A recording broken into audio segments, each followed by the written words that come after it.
If you need to write a will in the state of Georgia and make sure that it's legal, I'm going to show you exactly how to do so, and also I'm going to make sure that all the clauses that are in there are fully customizable so that you can make sure it is according to your specific needs.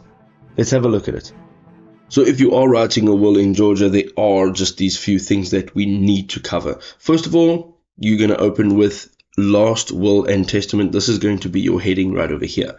Okay, so once you've gotten into this, your first section over here is I and your name, residing at your address in the country of your country and the state of Georgia, declare to be my last will and testament. Here we are going to just state that we are revoking all prior wills. The second point is the appointment of executor. So I appoint whoever it is that you appoint as the executor of this will.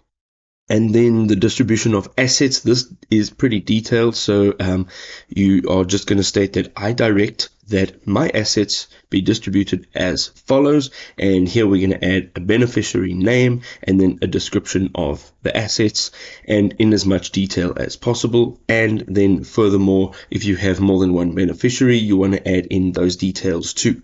The last section entails just putting down a signature of your own as well as witnesses. This doesn't necessarily have to be the beneficiary that is actually on this will. It can just be two witnesses.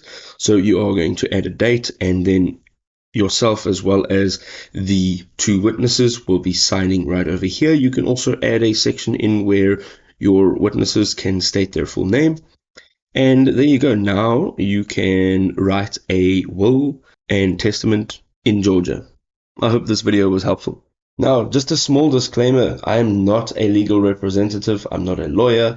I am simply just sharing some advice, some personal opinion. So please, if you need any legal advice, make sure that you consult a lawyer, and make sure that you're consulting a lawyer within the state that you are residing in.